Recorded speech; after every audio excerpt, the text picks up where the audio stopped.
Welcome to episode 2 of End Times Watch, where we take a brief look at the sign of the times, as it were. This is not a show where I make the claim that we live in the final days and that we should expect the coming of the Lord at any moment. Rather, it's our once or twice a month opportunity to look at the signs as they might be in the news. So with that said, let's dive into the second episode for March of 2020, where the headlines continue to be dominated by the continuing unfolding crisis that has those in positions of authority taking the opportunity to promote ideas most sensible people would never have been okay with under normal circumstances.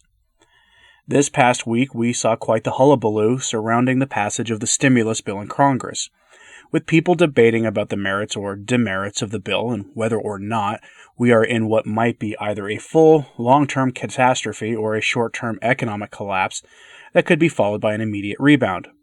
That debate is interesting for our purposes only because of what was inserted into the second version of the stimulus package promoted by the U.S. House of Representatives. In it, we see the proposal for the digital dollar. If you're not sure what that means, if you've heard of Bitcoin, think of a version of Bitcoin that is run by the U.S. government. And by the U.S. government, I mean run by the insufficiently regulated Federal Reserve, which is a pretty undemocratic organization run by secretive families with no real loyalty to anything but mammon. Clearly, it's meant to compete with Bitcoin as a currency alternative. But the real kicker is that as this will be run by essentially a government arm that gets little real oversight and few, if any, democratic checks against its overreaches of power, it creates a digital system for exchange that can be easily controlled by the government. Pretty neat, right? Let's have a look at some of the details of this rather terrible idea. This comes from Forbes, which no one will ever accuse of promoting end times panic.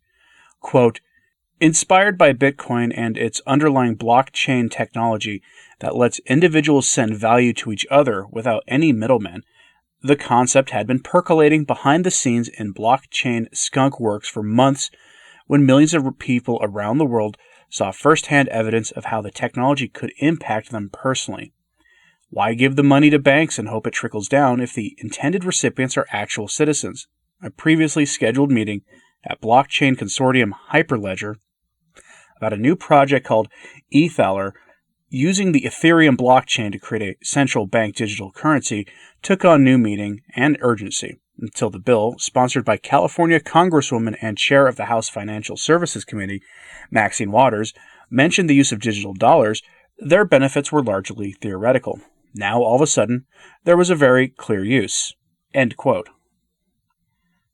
Now, the currency did not make it into the version of the bill passed by the U.S. Senate early Thursday morning, and at the time of the production of this podcast, that bill had been yet to be passed by the U.S. House of Representatives.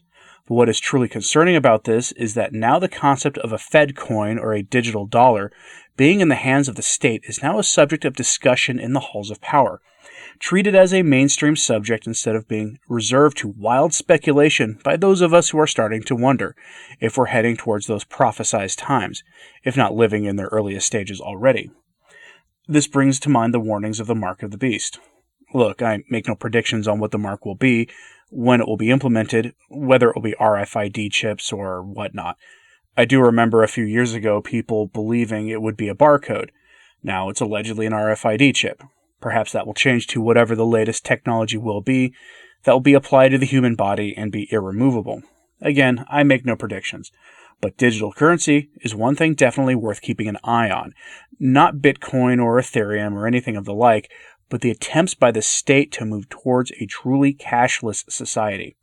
That technology will enable what the mark is supposed to do, at least in theory. Control people by allowing them to buy and sell, and those without the mark cannot buy or sell at all. At least that's the theory. Digital currency, it would seem, is the linchpin to making that happen. Again, at least in theory. At the very least, it should be worrisome that the mainstream usurious financial media establishments are all cheerleading for this move, saying that it will help the poor have access to the digital economy. For example, Barron's online magazine is now touting how the poor will be helped by this system because it will help eliminate overdraft fees and prepaid debit cards, which is pretty rich. Quote from Barron's, "This money also needs to arrive quickly.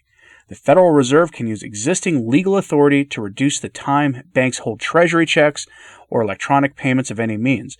so that existing bank customers get immediate access to the first $5,000 of any deposit, instead of waiting 1 to 6 days for the money to be available. If the Fed won't use its authority, Congress should change the law, as Senators Chris Van Hollen and Elizabeth Warren, along with Representatives Ayanna Pressley and Jesus Garcia, have proposed. A sad outcome of the stimulus bill is that check cashers are going to make a fortune providing people access to their stimulus checks immediately, taking money out of the pockets of people who need it the most. End quote. Again, note the urgency that they want this system, which for them is for reasons of pure greed. But they admit something that could work in reverse.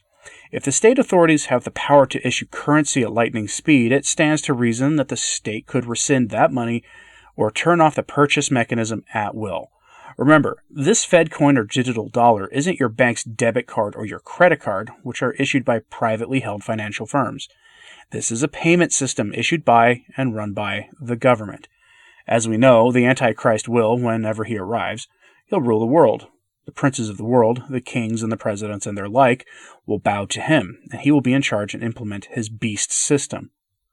Thankfully, this appears to have been defeated, unless, of course, by the time you're seeing this on Saturday, the bill passed in the early hours of Thursday had been rejected and negotiations continue. But remember, the current economic crisis isn't going to disappear immediately. One thing that political scientists like myself like to talk about is the policy window opening and closing. And it appears that Maxine Waters and this current crisis have opened the policy window to one of the most dangerous economic tools ever devised.